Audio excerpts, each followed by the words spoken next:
I had a goal to publish my book. I worked very hard to get this book, and I was in a flow, truly engaged in my work while I was writing the book. Now, it was a journey, and it was a journey, and I had many pleasant and meaningful moments. So don't take me wrong; there were many pleasant and meaningful moments while I was also in a flow a lot of time while writing a book. And that being in a flow, that was my happiness, right? That the meaning, what's going to happen at the end when this comes out, that was my happiness. Finding, of course, a little pleasure and the meaning and the whole journey. Now, the book is published, and although that was the end goal, as I said, and I'm very happy that I achieved it, but, you know, I kind of miss my journey. You know, knowing that made me happy to become even happier. So I'm creating another journey, and that's this program on positive psychology. That also gives me all three categories of happiness, if you will. Gives me pleasure, right, as I create this. It gives me the meaning. You know, it's a huge meaning, creating this and bringing science to the world. And I will explain later on.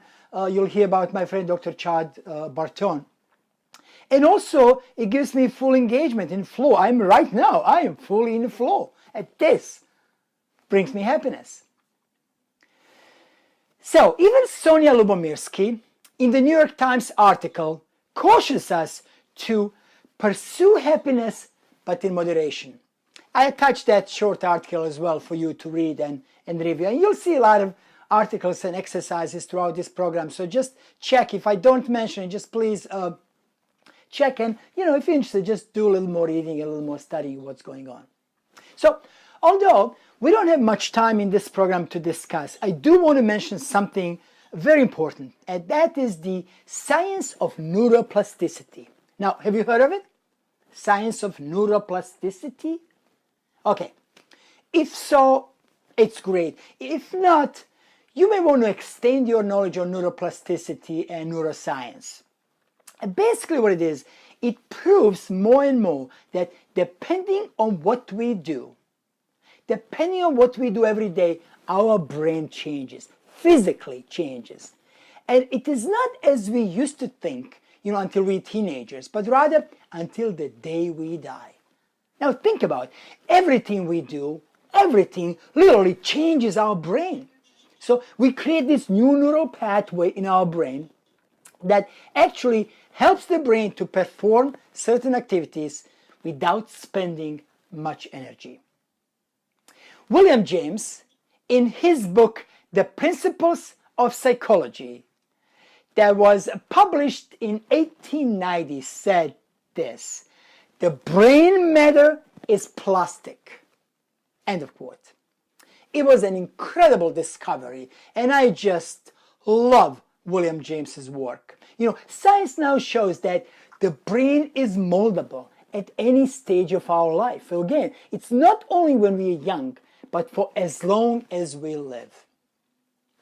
Research in the area of neuroplasticity shows that changes in behavior can actually cause radical and lasting changes in the makeup of many different parts of our brain. Can you believe that? Change in our behavior can actually cause different, makeup in our brain. This is just incredible. So that just by changing our behavior, we are actually putting into the process the creation of new neural pathway that radically alter our brains.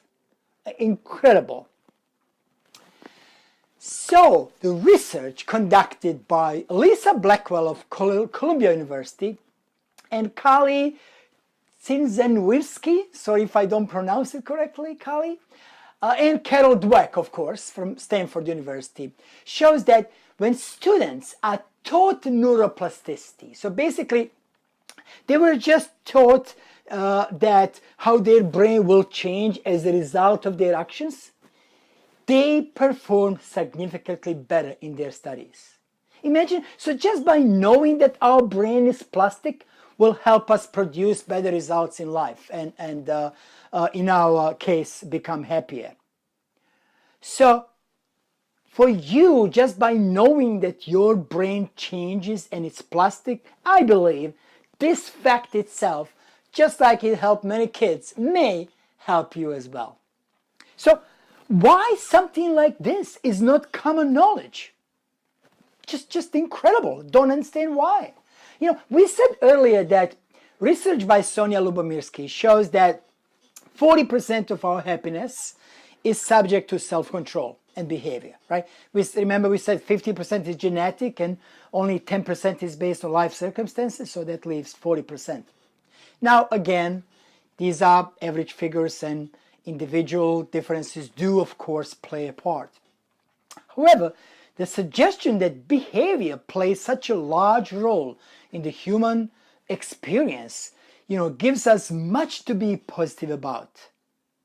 So we can actually change 40% or more of our lives just by changing our behavior. Let me say that again. We can actually change 40% or so of our life just by changing our behavior. So how does neuroplasticity relate to happiness? By changing our habits and behavior, we are, in effect, changing our neural makeup. Forming new habits allows new neural pathway to develop in our brain, really altering the brain significantly. Neuroplasticity, although a really complicated research area, is a fundamental concept that can be simply explained. The best explanation I have found was put forward by neuroscientist Alvaro Pascual-Leon, who basically says the brain is plastic, not elastic. An elastic band is stretched and always goes back to this original form, but the plastic brain is altered by every encounter and every situation. It keeps changing. End of quote. So let's recap. In this lesson, we learned a definition of happiness, and it's three parts if you recall. There was a pleasure, meaning, and engagement or flow. We also learned that we don't want to chase happiness like the kids do when we take them to a trip. Are we there yet? Are we there yet? Are we there yet? No, but rather to take this journey to the happiness. Apply some of the tools we are going to learn, and happiness will come as a byproduct of just doing these exercises. And when it comes to our life and happiness, we said that 50% are genes, genetic, 10% are life circumstances, and about 40% is ours to do what we want to do with it. We can even stretch that to a higher level, as we mentioned earlier. Now, we learn about the neuroplasticity and how our brain changes every day, depending on what we do. Kids, when they were told this fact about the brain, they perform better in school. So let's keep changing our brain in a positive way and become even happier.